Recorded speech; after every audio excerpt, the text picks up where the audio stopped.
What is happening, everyone? Welcome back to the channel. This video is going to show you how to run an electrical circuit.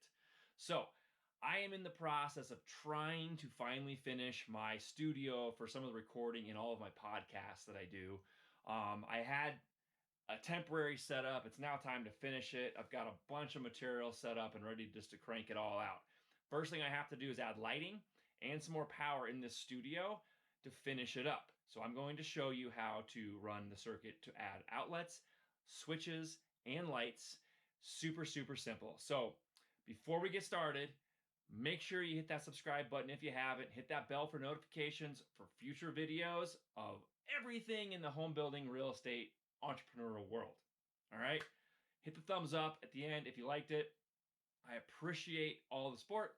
And if you got questions, leave them in the comments below. Make sure you guys check out our podcast on all the audio platforms and right here on YouTube as well. So without further ado, let's get rolling, man. All right, first things first, I'm going to pull this circuit through these floor joists all the way down to this wall over here, okay? Now, these are called TJIs, okay? These are engineered floor joists. This is what more modern building is all about. There are a lot of old homes that still have rough sawn lumber, 2x10s, 2x8s, 2x12s, depends on what it is. But with an engineered lumber, particularly, it's very easy to run wiring through the floor joist because I've got the webbing that's designed with OSB. And it's all designed in a factory.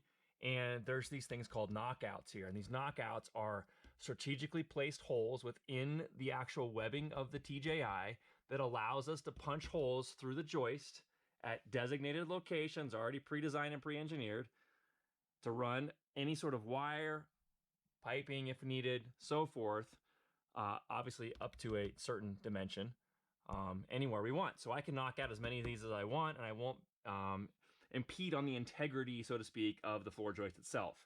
Now, code does dictate that you have to drill certain sizes at certain locations for rough sawn lumber. So if you don't have engineered lumber, you need to go into your code book and check that out, or ask your local building official what sizes you can drill and at what locations. Okay, the code book will distinguish exactly where those are depending on the lumber itself. And that's just so because we don't want to start just chunking out large portions of floor joists without understanding what's happening to the integrity of the lumber itself. So keep that in mind. If you've got engineered floor joists, anywhere you see one of these holes, you can go ahead and knock it out and pull a line. That's what I'm going to do. I'm going to run that all the way across, like I said, down, and then I'm going to start with my power right down here.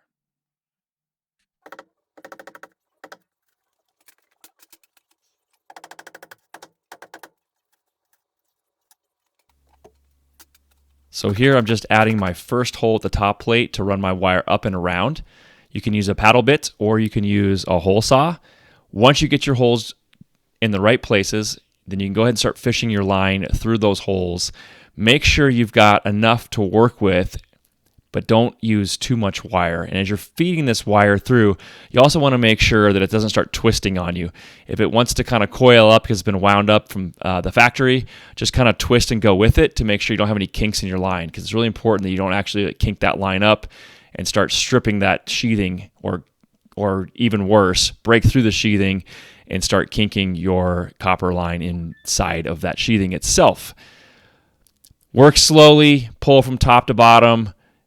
It is a little bit tedious at times to get through lumber and other things, but just go ahead and pull on it with gentle force, shall we say. All right, so got the line fished down into my first spot. So I'm going to add an outlet at this spot. This is going to be my power in from the breaker. Here's my nail-on box. Normally, on a wall, you would have half-inch drywall. On your nail-on boxes, you have notches.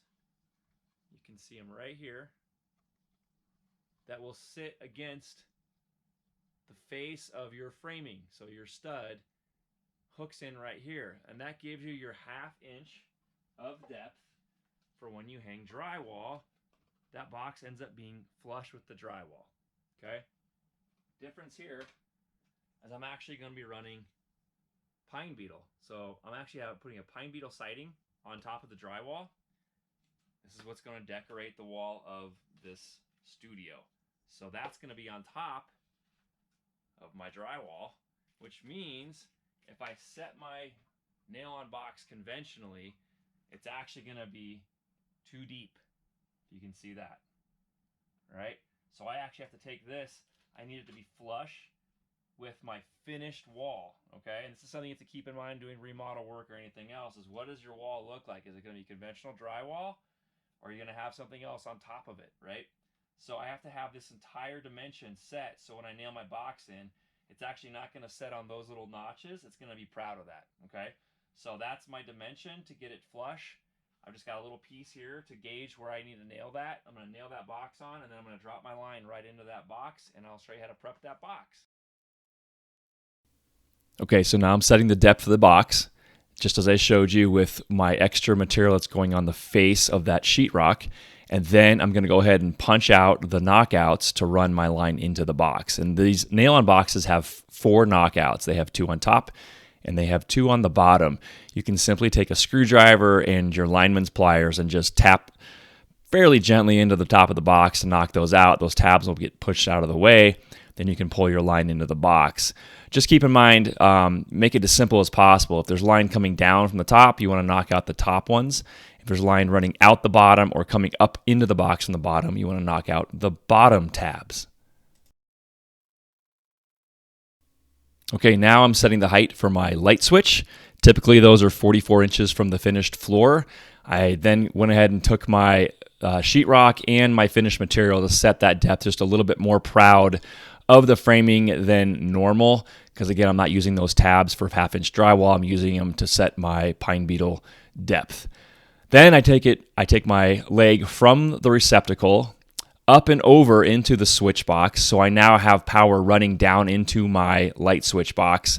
And again, you don't want to run giant coils of NM cable, so you want to go ahead and estimate your lengths, cut it so it's easy to work with, and then you want to pull them back down. And again, making sure that your path to these boxes and to these lights is predetermined so you know where to drill holes and you're not wasting a bunch of material and time in order to get your line from one device to another. Be patient when you're fishing line through different channels, whether it's a hole in your top plate, running through studs, wherever it is. When you're fishing from one spot to another, just be patient. You have to be semi-aggressive, but you don't want to just keep jabbing because you don't want to get it stuck and get overly frustrated. And again, fish tape is a good thing to have. You can use thicker gauge of NM cable as well as your point of attack going through holes, but you just want to be patient. Pull from one end, push from the other just to get into boxes. And again, just run cable efficiently and in the right manner and think ahead before you just start pulling cable. Okay, again, this is the line running from the receptacle I just showed you how to install into the switch box. So now I have power running into my switch box that I can then take a switch leg up to my lights from. And I'm also going to add a receptacle below this switch. So I'll show you that in just a second.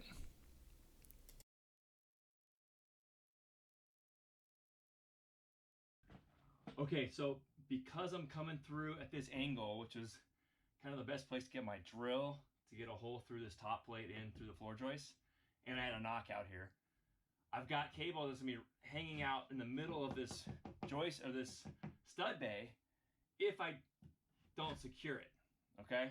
So I got to make sure I have enough slack on this line here to secure it to the top plate and to my stud here, so it's not just hanging in between a stud bay where someone could accidentally hammer a picture through one side of the wall or the other and puncture this line here. So I want to staple it in place so it doesn't move around inside the stud bay.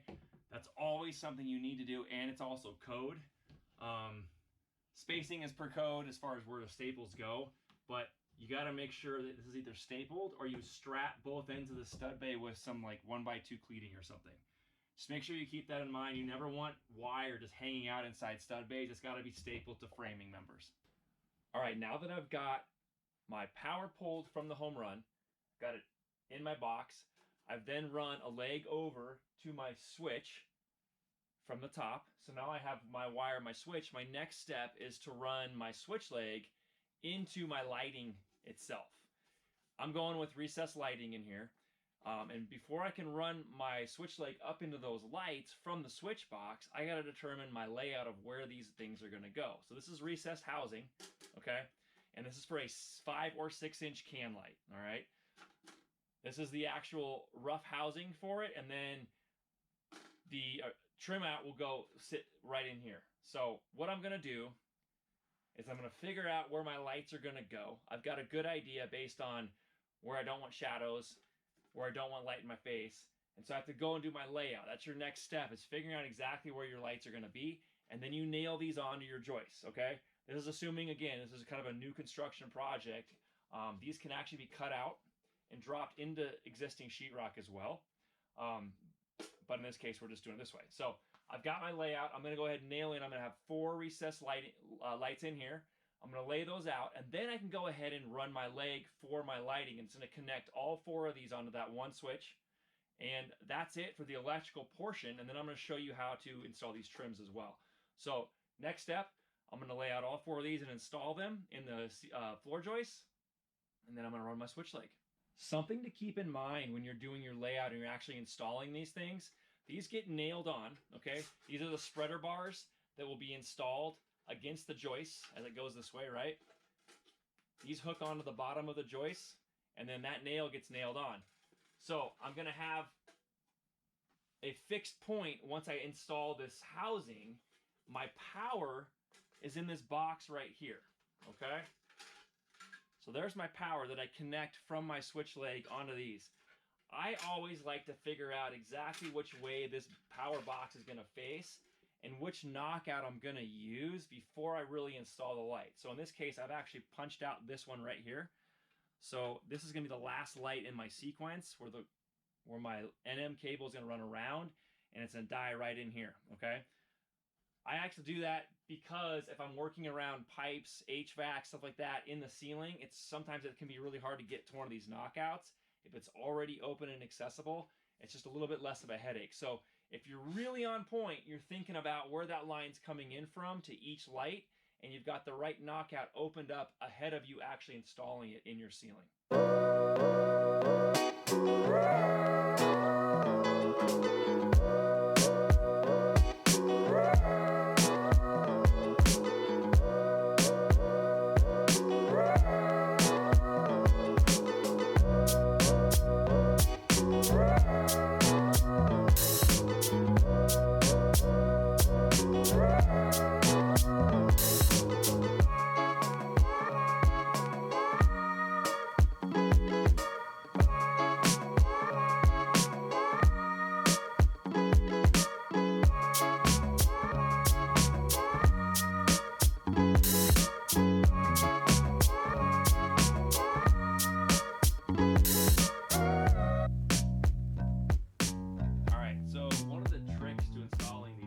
Lights, this housing, is to make sure that this is squared up on both ends of your joist bay or in your ceiling on your trusses, right?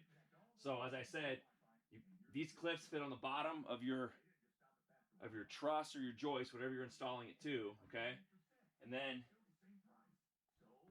hold that clip in, and what I do is I take this entire housing, I push it all the way up against my framing member to make sure I stay square, and then I hammer it in. So it's locked in place. And then most times I actually will come back and set screws in here as well. I don't like just trusting nails, especially when they're not ring shank. These are just little tiny smooth shank nails. And a lot of times these can be a little bit bent just coming out of the package, these little flanges. Or the nail can be bent just angled in the wrong direction. And if you don't tap this flush and make sure this is squared up on the joist too, when you start to hammer this in, it's going to twist. And sometimes the nail kind of bends everything out of whack, and so you get out of square. So eyeball it for sure. String lines to make sure that everything's centered, or a laser. I've got actual marks on my joist where I want to put them, so I know exactly where my layout is. But then, like I said, I'll come back, and I use these little 1 1/4 inch deck screws because they tend to bite really well in this engineered lumber. So I'll come back and I'll set those. There's actually holes in these flanges up here. I'll come back, I'll just set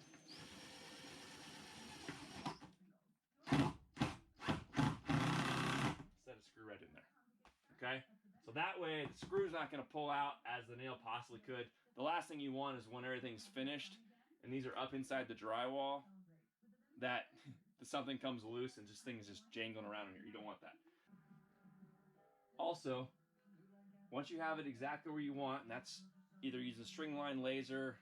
I don't recommend eyeballing unless you don't really care how they're going to line up, but you really want those cans lined up. Otherwise, visually, it's going to be a mess once everything's finished.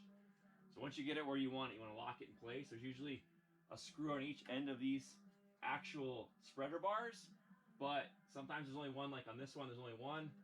So I just take it, hold that thing in place, and then I want to tighten it down all the way. So I lock it in place right where I want it. Because again, you're going to have people coming in after you on a new construction job or just in general. It can move around. If that thing slides around and misses, this can get hooked when someone's walking around above. The drywall guys come in, they're slamming sheetrock against the ceiling. This could move, and then last thing you do is come in and take a look at it, and it's completely off center from where you actually had it lined up. So make sure you lock those bars in place once you're done.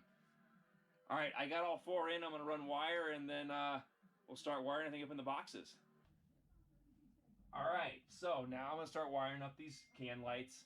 I got 4 in here, like I said, and I've got the box open for the junction here in this housing. Pulled my 12-2 in, and you can see right here I've got 3 quick connectors that will connect my wire into this junction box. So green is your ground, and then black's the hot, white is your neutral. So you're just gonna go connect color to color, and it's just a push to connect that goes right in here. So I'm gonna strip my wire, I'm gonna separate everything out, and then I'm gonna just strip out just enough that I need.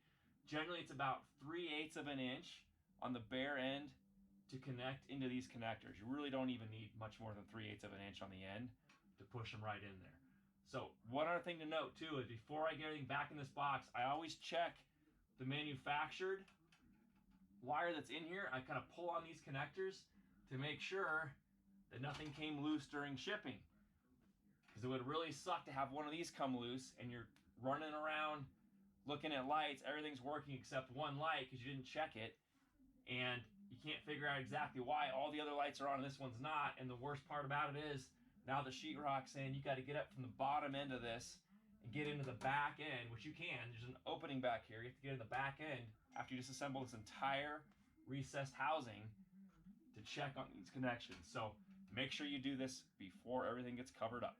All right, so I'm gonna strip this wire out, and then we're gonna start connecting lights.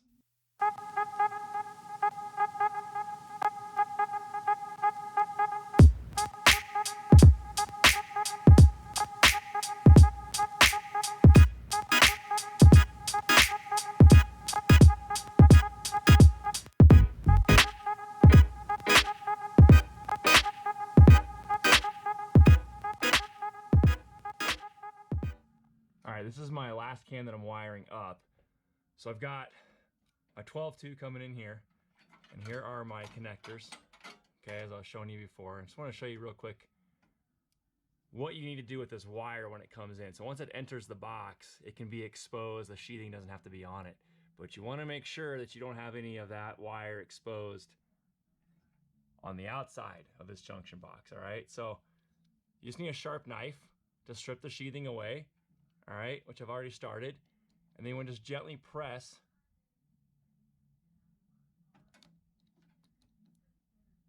and take it on down. Sorry, this is hard to do with the camera. You just want to press right down the middle. Don't press too hard. If you have a sharp knife, you should be able to cut nice and easy. And see how I can expose that. Take off my protector, and there's my 3 wires. All right, so that's all I got to do to strip that sheathing back. Just want to make sure I have a little bit of sheathing. In my case, I always like to have a little bit of sheathing come into my box of any kind, whether it's a junction box, a light switch, outlet, whatever it is. I want a little bit in there. Code tells us that we cannot have any exposed wire on the outside of any sort of box. It has to be protected if it's exposed like this. So keep that in mind. Sharp knife is all you need. Peel it back, cut it, don't ever press too hard, and then you're off and running. Again, all you need is about 3/8 of an inch stripped out, and then You're literally push to connect on these connections. These can hold up to 4 wires to each junction here. So there's really no need to pigtail anything unless you've got some sort of crazy lighting package going on. I can run light to light very easily. Never need to use actually any wire nuts at all. These are really handy. You just want to make sure you get them all the way in to the base, okay? And the really easy way to tell is you push really hard and it'll kind of just click in there. Give it a tug. All right, I'm pushing against this. That's kind of hard with the camera again, but pull hard. If it comes out, you didn't go all the way in. If you can't pull it out, you're good to go. Obviously, you want to check those connections before you close this box up. Okay, one more thing to keep in mind before you wire everything up, cut it to length, and wire nut whatever you need to do, you want to make sure that you have enough length in your Romex, your NM cable, where you can actually staple it per code. Code requires any cabling inside framing members to be 1.25 inches from the face of the framing member, okay? So in this case, we have these TGIs, these engineered floor joists. I have to be 1.25 inches above the bottom of this floor joist minimum to make sure I can't screw anything to the wire when I'm putting sheetrock in, pictures, hanging other members, whatever it is. Okay, so I always come back before I finish up tidying up my boxes and get ready to wire things up. I want to make sure I have enough length where I can staple this tight because I don't want any flopping wires right where I can start hanging drywall, okay? So I come back down here and just give it a little tug, make sure that I'm tight, and then I go ahead and staple one right in there.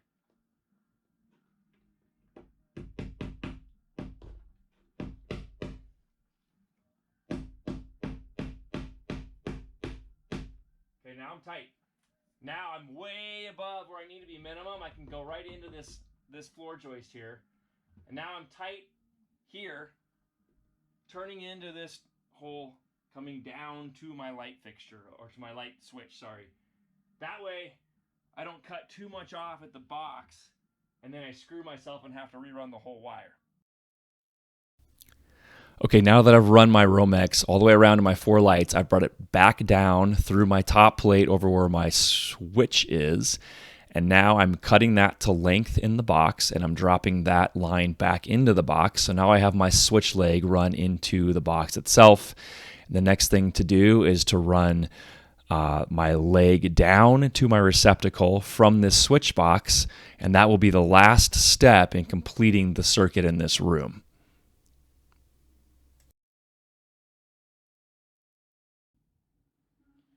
Okay, now I'm gonna strip my wires, get them prepped.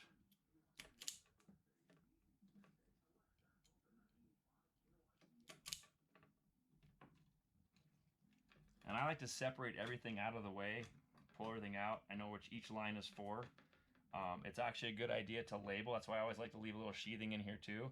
You want to write on the box what is what. So this is my home run, this is my power. This is going to be my switch leg running up, and then this is going to be the continuation down to my outlet below. But it's always good to label that stuff because with all the things, especially that I have to do during the day, if I have to leave and come back, I may forget what's what. And if something gets covered up while I'm gone, I'm toast. So always label your work. A good pair of wire strippers is actually a good idea. These strippers actually even show the gauges of different wires, so you can really easily find which size to fit in there to strip them. Okay, so here's how I'm gonna wire up my switch. I've got my switch leg here. I've got my power coming in. This is my power going up to the lights, okay? So these have to be connected. And then I've got my outlet below, right, which has to also get power, obviously. And what I need to do is make sure I'm connecting in the right sequence so everything works properly, because the switch is going to determine if power is running up to the lights or not. It basically is a cutoff, just like a breaker would do. So first things first, take all my neutrals and I'm going to put them together.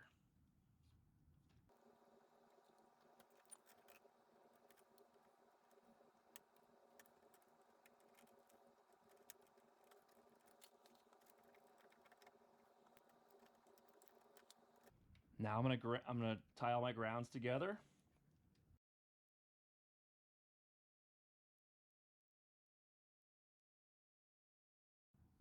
Okay, now I'm going to connect my power together here. So this is my home run, this is my power coming in and from the other outlet, and my leg going down to the outlet as well. So I need to tie these together. And I'm going to actually have a pigtail on this one because this other side of it has to connect to my switch still so I can get power to the switch. This is why I curled this side so I know which side my switch leg is. So then I'll take a piece on the other end. I'm going to connect this here so I have my connection to the switch itself and I can tie my power together.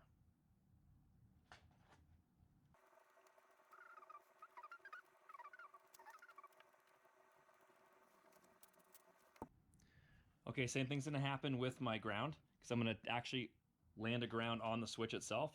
So I'm going to have a piece of copper from my ground here. I'm going to tie those together with everything that's been pigtailed already.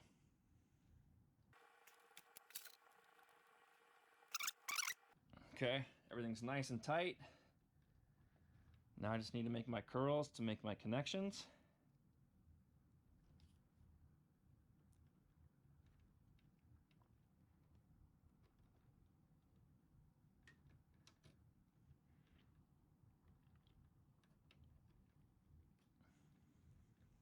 Okay, I'm just going to do this for demonstration purposes. Obviously, my sheetrock would go back on. All my finished material is going to go back on before I actually install the switch. These would actually get tucked in until that work was done inside the box. Obviously, everything's still wire nutted. Anything that's exposed on the hot end, just so you guys know, if you're tucking things away like these, I wouldn't have this on here yet. I wouldn't finish this until I was ready to put the switch on. This would have a wire nut on it as well when I tuck it in the box. But just so you can see how to wire this up, I'm going to do it here temporarily first. So green ground screw goes to your ground. I just hook that on there.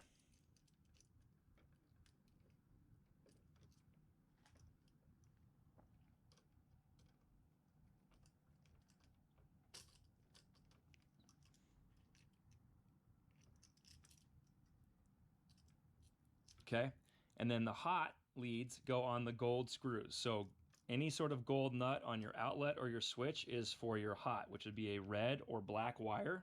Okay, so I want to make sure these are loose enough. And I actually don't use the purse to connect. I don't like them. So I just make sure these are loose enough that I can hook them on there. All right, so here's our switch leg again. Here's our power. Switch leg's got its own, gets its own screw. All right, so there you go. Everything's wired up on this switch. Power's on, power's off for the lights, and then I've got my outlet down below that continues down. Okay, so I would then go ahead and I would tuck all that stuff in, right? Screw that on there, and I'm good to go. So that's how you wire up that switch. I'll show you how to wire up one of the outlets, and then I'm gonna put everything back together and you guys can see the finished product.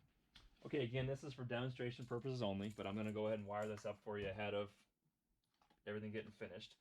So what I've got here is I've got my home run coming in from my branch circuit, and then I've got my lead running up to and around to my next device, whether it be a switch or an outlet. In this case, it's actually a switch on the other side, which you guys just saw me wire up. So I'm gonna go ahead and I'm gonna strip my wires out.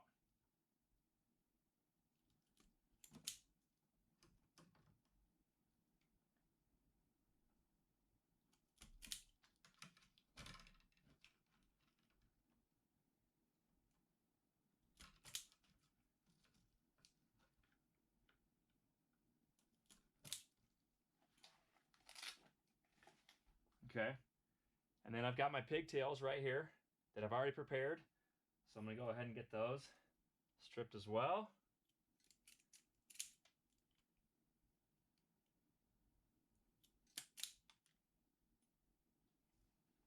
Okay, so in this case, I just gotta tie everything together now. So I've got my neutrals go together, my grounds go together, and my hots are gonna go together. And then I'm gonna add these pigtails so I can connect this to the outlet.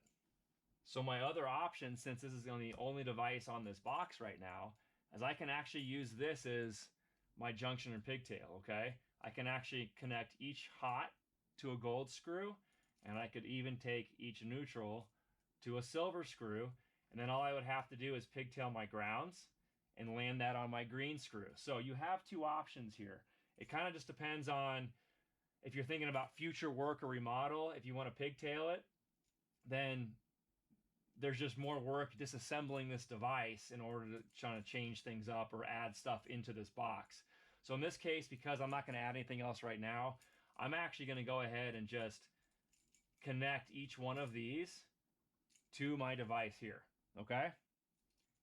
Pigtail my copper, so I have my ground here, and then I'll be able to land that ground here. Again, I'm just making the loops here on the ends to hook onto my terminal screws on the outlet. I hook those on, and then I pull tightly as I screw them down. Goes to the silver, gold goes to your black hots. Again, I like to loosen these just a little bit, make sure my threading's going to work, because I don't use the push to connect.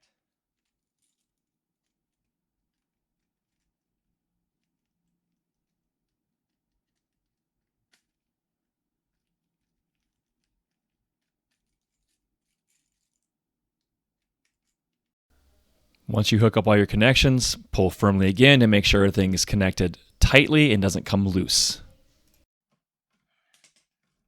All right, check your connections. Everything's good to go. So then I would just go ahead and start tucking everything back in that box. There you go, you're wired up. All right, so that's how you put together those circuits and the lighting. I'm going to go ahead and finish this all up. I'm going to take these devices off, obviously, so I can put up sheetrock, put my insulation back in. Don't forget, anything you take out, you got to put back in. Leave it as you found it. Okay, there you have it. That's how you wire a simple circuit with power and lighting. Hopefully that made sense to you guys and you got something out of that. If you did like it, please hit that thumbs up on the way out. If you haven't yet, subscribe to the channel. Hit that bell for notifications so you can get all the other videos that come out. And make sure you check out the podcast as well. Built by Bailey's is on all audio platforms and here on the YouTube channel. Appreciate everybody from watching. If you got questions, drop them in the comments below. And until next time, guys, keep building.